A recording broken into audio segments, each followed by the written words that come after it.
I'm good? Okay, great. Yeah, thank you so much for coming. I'll be talking about exoplanet atmospheres. So how we study them, how we determine what they're made out of, and how we use that information to look for signs of life. Let's go. I wanted to start with a quote from one of my favorite science fiction books, which is 2001: A Space Odyssey by Arthur C. Clarke. So this was written in 1968. Remember that year. Behind every man now alive stand 30 ghosts, for that is the ratio by which the dead outnumber the living. Since the dawn of time, roughly 100 billion human beings have walked the planet Earth. Now that's an interesting number, for by a curious coincidence, there's approximately 100 billion stars in our local universe, the Milky Way. So for every man who has ever lived, in this universe there shines a star.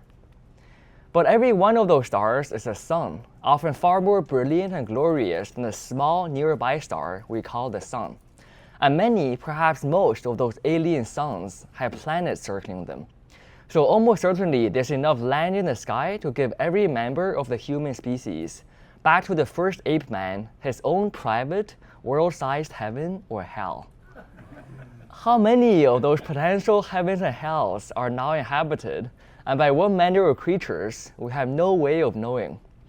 The very nearest is 1,000,000 times farther away than Mars or Venus, those still remote goals of the next generation. But the barriers of distance are crumbling. One day we shall meet our equals or our masters among the stars. So this was written in 1968, and it needs some updating. Now, thanks to exoplanet science, thanks to astronomers, we have some way of knowing, or at least guessing, how many of these potential heavens and hells are inhabited, and maybe even by what manner of creatures. Mars and Venus, they're no longer the remote goals of the next generation. We visited them with dozens of landers and rovers and orbiters and whatnot. Right, as for the last sentence, well, it's clearly about intelligent life, which we have not yet found. That's a really ambitious goal that I hope we achieve someday, but that won't be the subject of this talk. This talk will be about bacteria and plants and animals. It's going to be about how we detect signs of unintelligent life in the atmospheres of exoplanets. Okay, so one thing that he got right is that every star in the night sky is a sun, which, with the science of the time, he knew. But what he couldn't have known is that almost every star has planets circling it. We know that now thanks to planet discovery missions like Kepler. Okay, so despite exoplanets, which are planets outside the solar system, despite them being so abundant, they're pretty hard to study because they're very, very far away. So here's a scale model. If the sun is about 10 centimeters in radius, so like this big, then the Earth will be around the size of a punctuation mark, and it will be 20 meters away. So, the width of an Olympic swimming pool. Jupiter, which is the biggest planet in our own solar system, it will be around a centimeter in radius, so like a marble, and it will be around a football field away from the sun. On that scale, the nearest star to the sun is Proxima Centauri, and it's actually not that big. It's only 50% bigger than Jupiter, because it's one of the red dwarfs. These are the reddest and the faintest and the smallest and the dimmest stars in the universe, but they're also the most abundant. Something like 85% of the stars in the universe are red dwarfs. And this red dwarf will be 6,000 kilometers away. That's all the way in continental Europe. So you can imagine that these stars being so far away, it's really hard to study the planets that are orbiting them, because the planets are this size. They're like a marble all the way in continental Europe. Okay, so how do we find these exoplanets? The most prolific way is through transits. Here we wait for the planet to pass in front of the star, like so, and when it does, it blocks out a portion of the starlight. So all we can measure is the combined light of the planet and the star. We cannot distinguish the two because they're way too close together. But okay, we measure the combined light and we see a dip. And if we see this dip over and over again with the same separation in time, then we know there's probably an exoplanet passing in front of its host star. The size of this dip gives us the radius of the planet, because the bigger the planet, the more light it blocks out. And the time in between adjacent dips gives us the orbital period of the planet.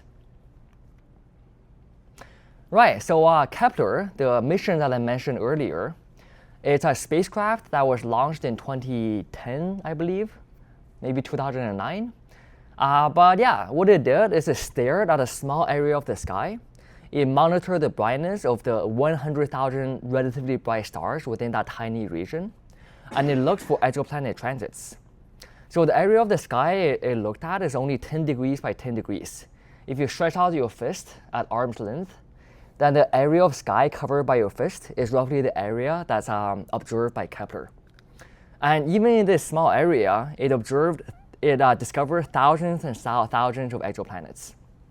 Here's a representation of the exoplanet systems that it discovered. In the middle, you have the solar system for comparison. And you can see that the solar system seems comparatively normal compared to all of these weirdos. Right? In the solar system, the planets are relatively evenly spaced. For some of these other systems, well, okay, so you have 2 planets that are really close to their host star. They orbit the host star in maybe 10 days. And then you have this random planet that's way farther out, that's taking its good old time orbiting the star. Yeah, here you see an example of the same phenomenon. The color of every planet represents the temperature. So you see planets that are colder than the Earth. Actually, some of them are colder by quite a lot, while others are thousands of degrees. They're the temperature of molten lava. So they almost certainly don't have solid surfaces. They're either like superheated gas or molten lava. Right, so we've discovered quite a variety of exoplanets. And here are the weird and wonderful exoplanet extremes, or at least 2 of them. On the left, you see an artist's impression of Cal 9b. This thing is 700 times the mass of the Earth. It's even more massive than Jupiter. Or okay, it's about the same mass as Jupiter. But it's 7,000 Fahrenheit. So way, way hotter than any of the planets in the solar system. In fact, it's so hot that it's hotter than most stars. And if you observe the atmosphere, it looks like the atmosphere of a star. So you see a lot of hydrogen and helium absorption features. On the right, you see pretty much the opposite extreme. This planet is 0.02 Earth masses. So in between the mass of the Moon and Mercury. We don't really know the temperature, but it might be negative 300 Fahrenheit. And the reason we don't know the temperature is because it orbits a very weird star called a pulsar. So a pulsar is not a star like the sun. It's the corpse of a massive star. When a really massive star goes supernova, the core actually collapses, and it collapses into a radius that's 12 kilometers, so like the size of a small city. And you can imagine if you take a star and you shrink it to that tiny size, it becomes really, really dense. 1 teaspoon of the pulsar weighs as much as Mount Everest. So yeah, this is the other extreme that we've discovered. Okay, but those are the extremes. The most common planets in the universe turns out to be a type of planet that doesn't even exist in the solar system. It is called a mini Neptune. So a mini Neptune is around 2 to 3 times the radius of the Earth. But if you measure the density of the planet, it's a lot less dense than the Earth. That means it cannot be purely rock and iron like the Earth basically is. Well, we have an ocean, we have an atmosphere, but that actually takes up a very tiny portion of the radius. So it doesn't affect the average density of the Earth by much. But yeah, for these planets, they're around half the density of the Earth. What's going on? Well, some people think there's a global ocean of water. Water is less dense than rock, so it decreases the density. Other people think that there's a layer of hydrogen and helium. Hydrogen and helium are very light gases, so they puff up the radius and give you a low average density. Well, for the past several years or so, maybe 5 years, a major component of my research has been looking at these mini Neptunes and trying to determine which of these stories is correct. And I do this by looking for escaping helium from these planets.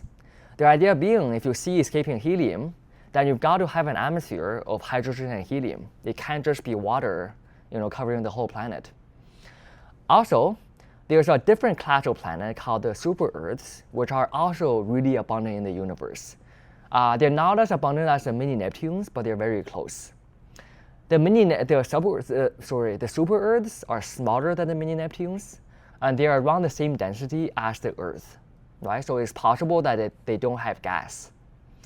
So how did these super-Earths form? Well, one theory is that they were born as mini Neptunes, but then due to the X-rays and the extreme ultraviolet radiation from their stars, they lost their atmospheres over hundreds of millions of years and became the super-Earths. Well, long story short, I've looked at many of these mini Neptunes. I see escaping helium in basically all of them.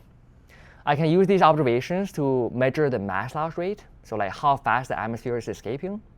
It turns out to be fast enough to strip the entire atmosphere within a few billion years.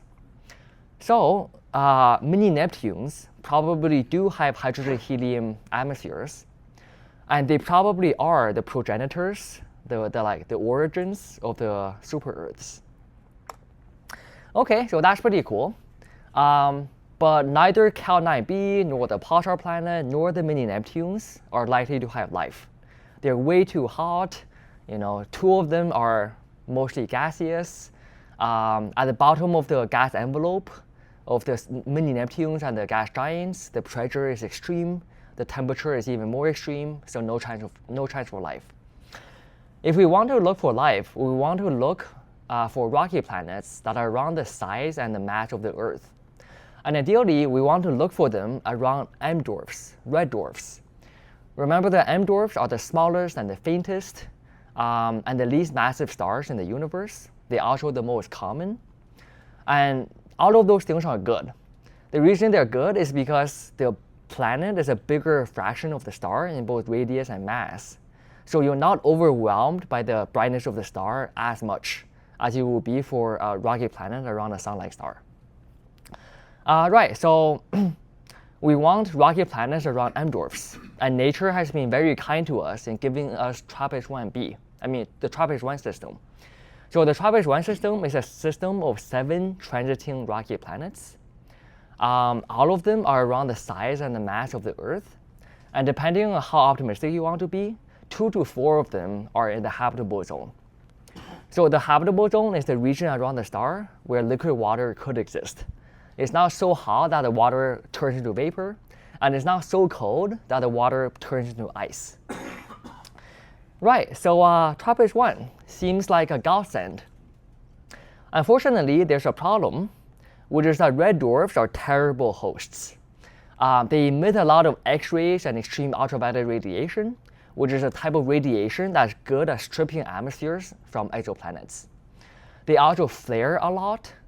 They also suffer a lot of coronal mass ejections, like you see here. Well, okay, so this is the sun, right? But red dwarfs, they flare and they suffer ejections a lot more often than the sun does. Yeah, and you can imagine when you have an ejection from the star and it hits the planet, it could take off a portion of the planet's atmosphere. And if you do this over billions and billions of years, it could take off the whole atmosphere. That's not good for life. Okay, so to find out, the only way to really find out whether these planets around M dwarfs have atmospheres is to go out and look for them. And before 2021, the best tool we had was the Hubble Space Telescope. Hubble was launched in the early 90s, is aging, but it's still a very valuable tool for astrophysicists. It has a 2.3 meter diameter mirror. It's in low Earth orbit. And importantly for exoplanets, it has instruments that can take spectra from 0.8 to 1.7 microns. So that is in the near infrared. But since 2022, we've had a much better and much fancier toy called the James Webb Space Telescope. JWST has a mirror that's 5 times the size of HST. It's in deep space instead of low Earth orbit. What that means is that we don't have nighttime, right? Now there's nighttime. We don't have the Earth blocking our view every orbit. So we can stare at whatever we want to stare at for many hours on end, which turns out to be very good for exoplanets because we want to look at the entire transit of the planet. Okay, also its instruments are much more advanced, and they can see all the way from 0.6 to 12 microns. So we get much more light due to the bigger mirror. We get a much more stable environment due to being in deep space. And we have instruments that are far more capable. Okay, so with these fancy telescopes, we study exoplanet atmospheres using a few techniques. And one of them is called transmission spectroscopy.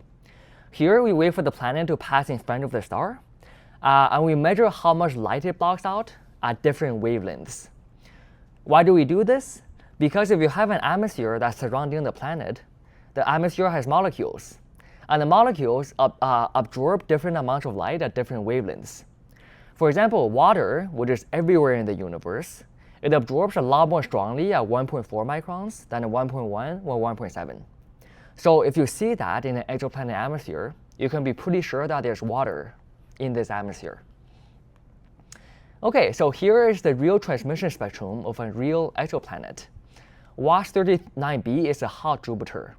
That means it's around the size and the mass of Jupiter, but it's many, many times hotter.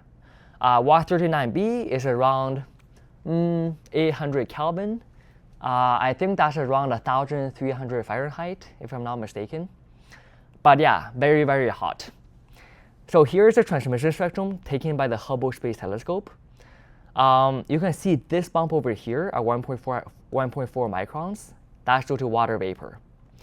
This bump over here and this bump over here, they're also due to water vapor. This random crap over here, we have no idea what that is. It's probably the instrument misbehaving. It's very unlikely to be astrophysical.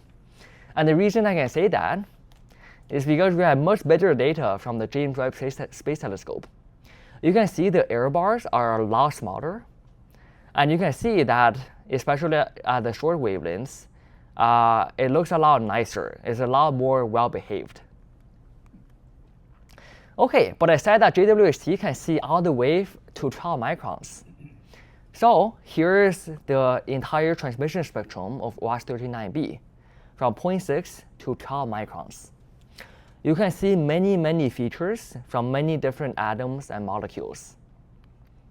And here are the atoms and molecules in question. Most of these peaks are from water, because water is everywhere in the universe, but also it absorbs very strongly in the infrared. So you just see a lot of different features from this one molecule. But also you see one feature from sodium over here. You see one feature from potassium over here. And you see features from carbon dioxide over here, and sulfur dioxide over here and here. So sulfur dioxide is maybe the most scientifically interesting of the molecules shown here, because it's a photochemical product. That means you have UV photons from the star that strike the planet's atmosphere and break apart a lot of the molecules. After the broken apart molecules, aka the atoms, they like recombine with each other, and some of them, through a very long pathway, become sulfur dioxide.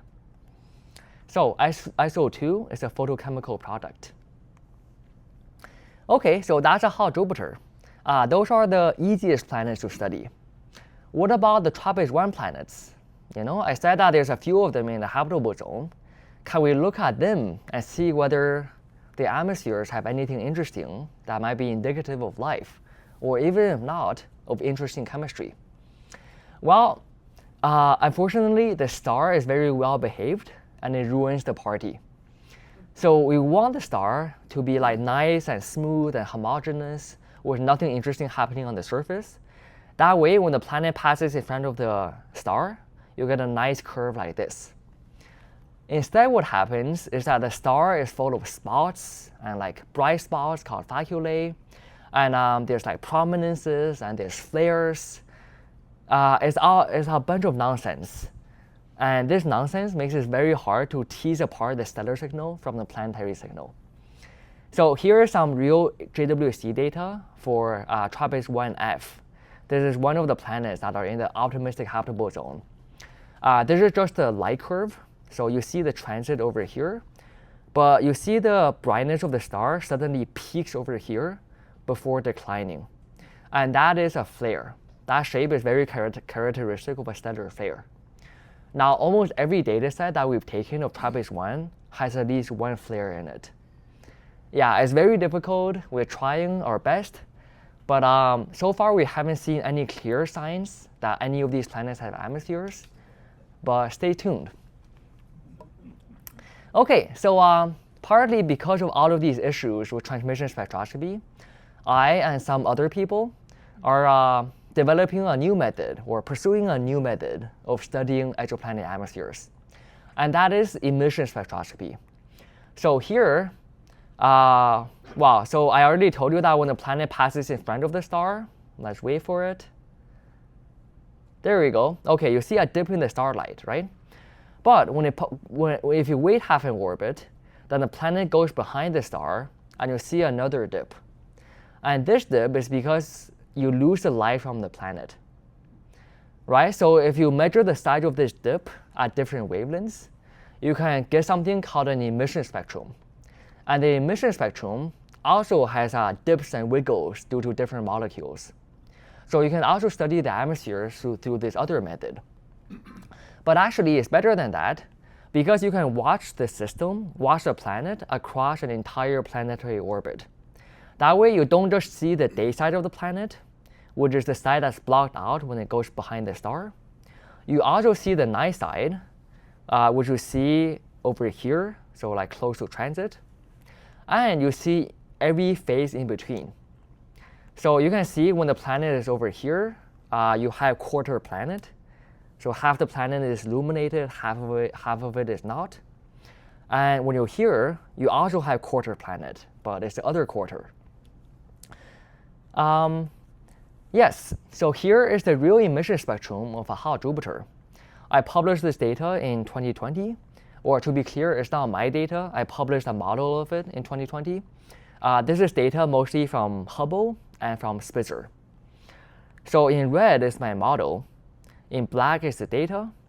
And you see that the data, is pretty nice, it's pretty interesting, but you don't really see a lot of features because the data is not yet good enough to be able to see these like bumps and wiggles that are indicative of molecular species.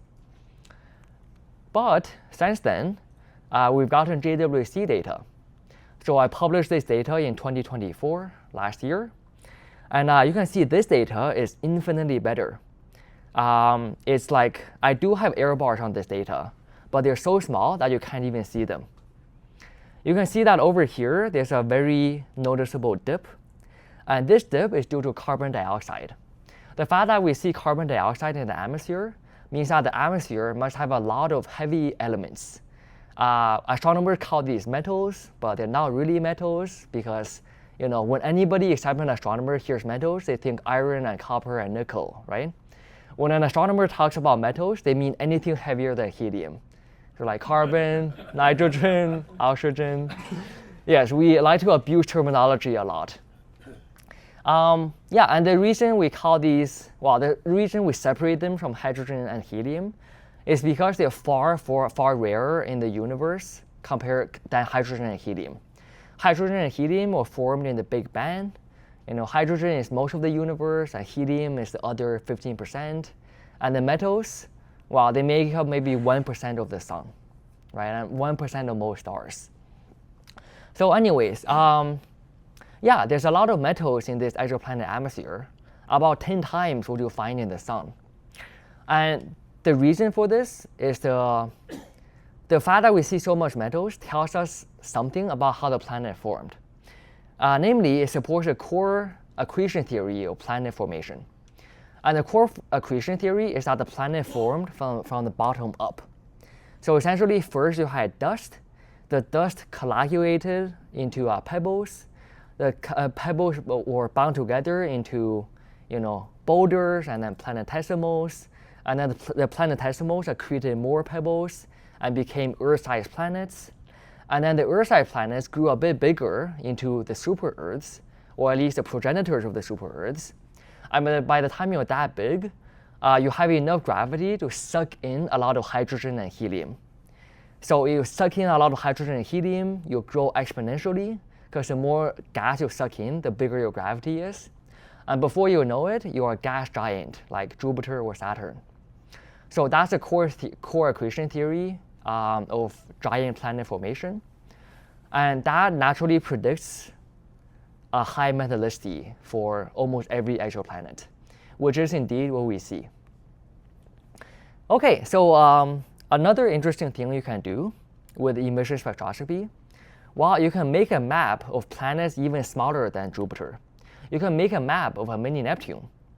So here is a project that I worked on maybe 2 years ago.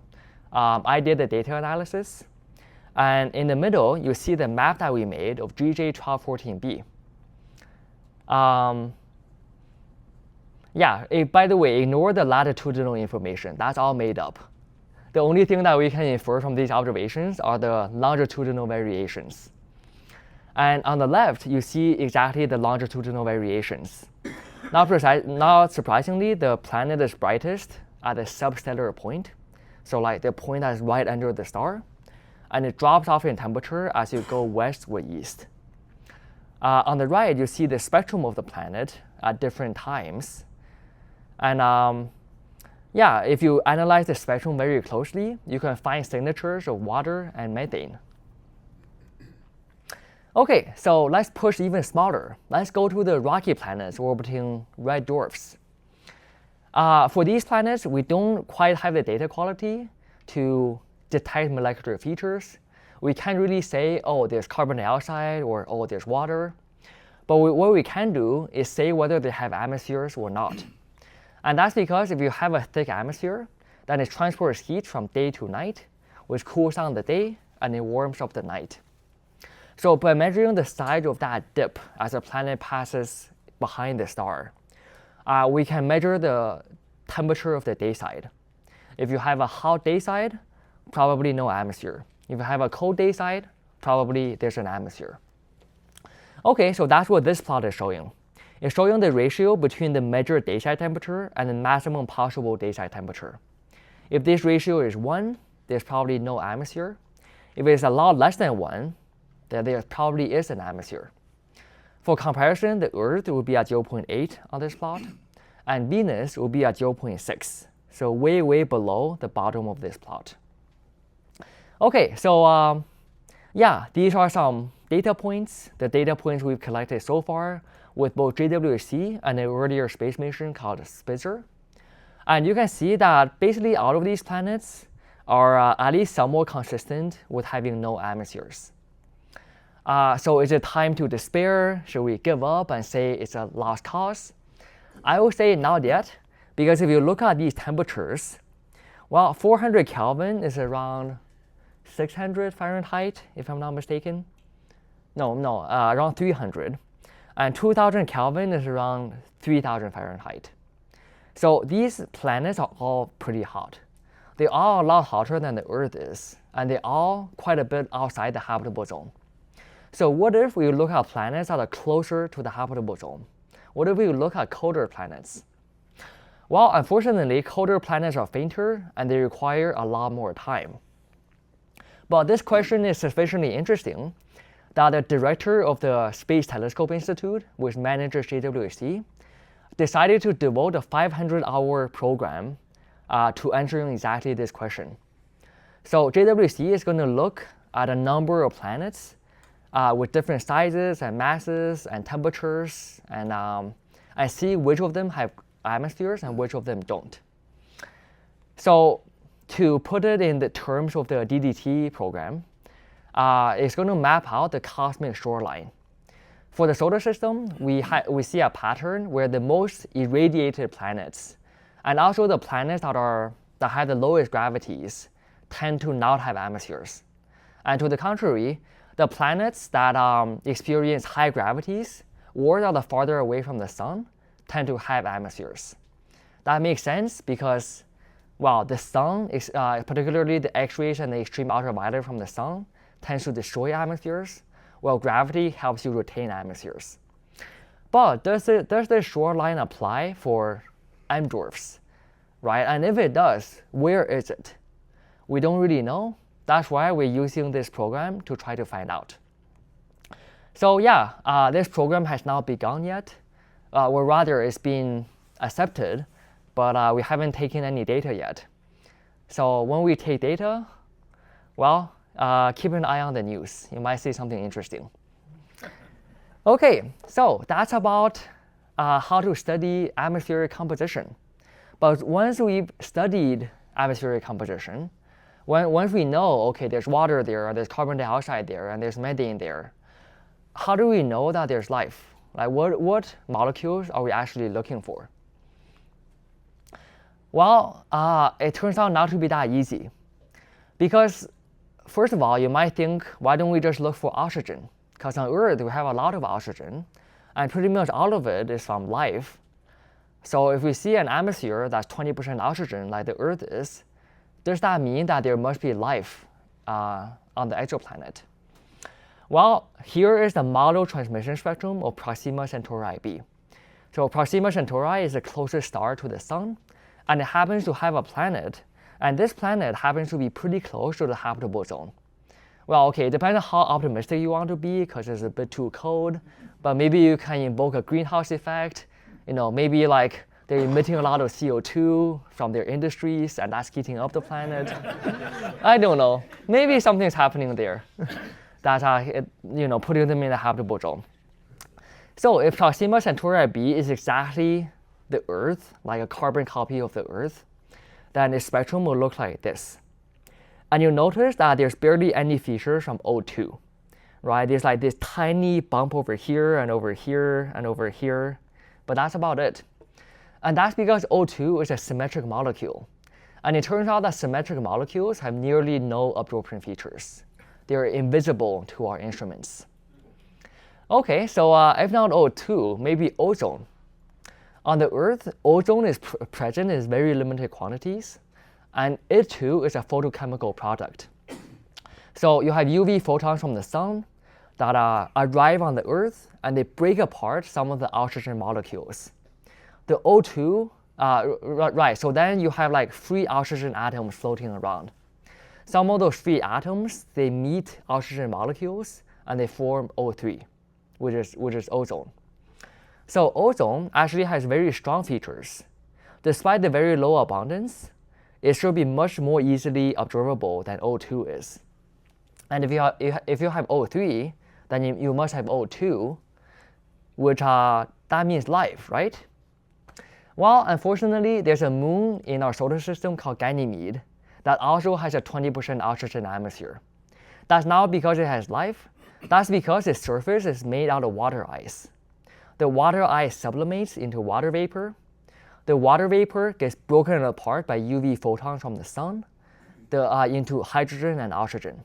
Hydrogen is very light, so it escapes into space, but the oxygen gets left behind. So you can totally get an oxygen atmosphere through geological processes. Okay, if not oxygen, maybe phosphine. On Earth, phosphine is only produced by biological processes. It's known as the molecule of death because it's produced by dead bodies, it's produced in swamps, and it's produced in human industries. So okay, if we see phosphine, that means there's life. Well, there's a paper by Clara Souza Silva in 2020 that made exactly that argument. They say it has no known abiotic false positives on terrestrial planets from any source that could generate the high fluxes required for detection. Unfortunately, the key part of that sentence is the last part, the high fluxes required for detection. So on the Earth, phosphine is present in part per trillion quantities. And good luck detecting that at interstellar distances. So yeah, we have a dilemma here. The dilemma is that the molecules that are produced abundantly by life, they tend to be the simple molecules made up of the most common atoms. And those tend to also be produced abundantly by geological processes. Whereas the molecules that are only produced by life, so far as we know, well, they're produced in very tiny quantities that are very hard to detect from interstellar distances. So one idea is to not look for a single molecule, but to look for disequilibrium. The idea is there exist pairs of molecules that if you put them in the same atmosphere, they react with each other, and one or two of them go poof in a very limited time span. And so you wouldn't expect both of them to exist in the same atmosphere unless they were being replenished somehow. So on the Earth, O2 plus CH4 is one such combination.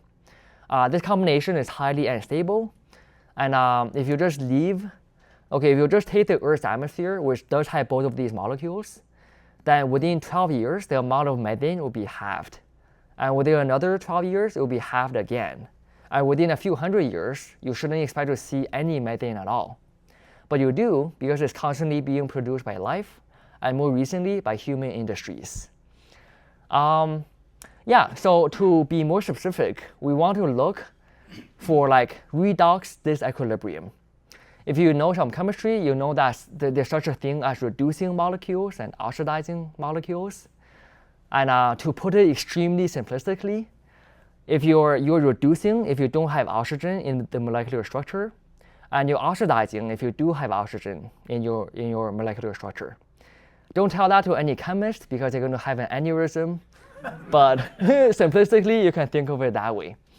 Now, if you take a molecule from the left side and you take a molecule from the right side, and you put them into the same atmosphere, they're unstable. One or two of them should disappear. So if they exist in that atmosphere, probably there's something replenishing it, and that something might be life.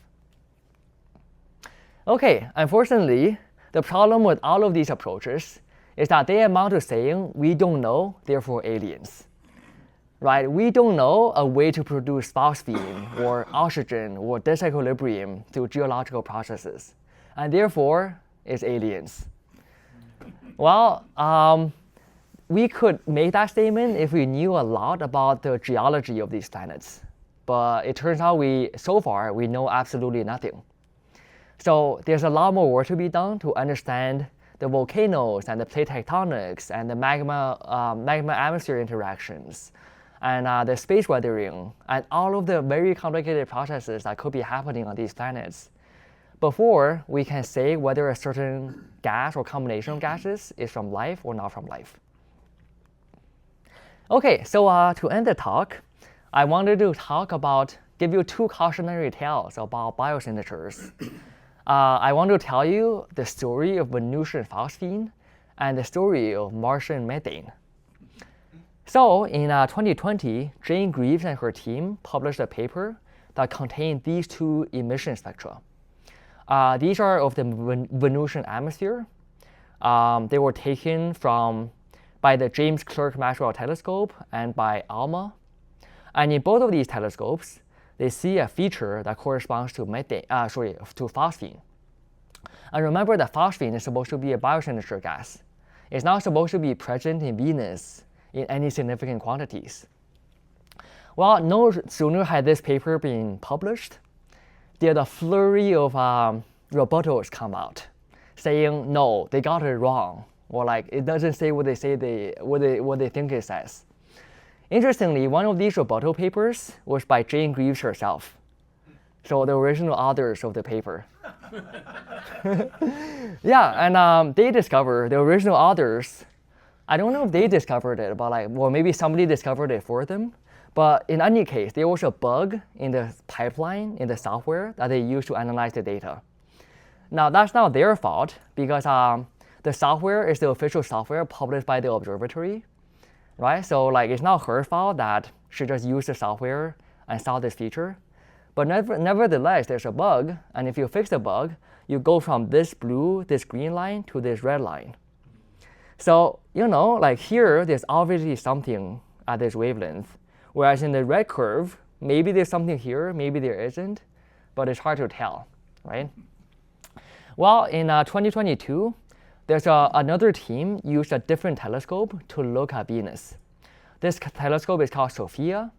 SOFIA is pretty cool. It's actually mounted on the back of a jumbo jet that has a huge window.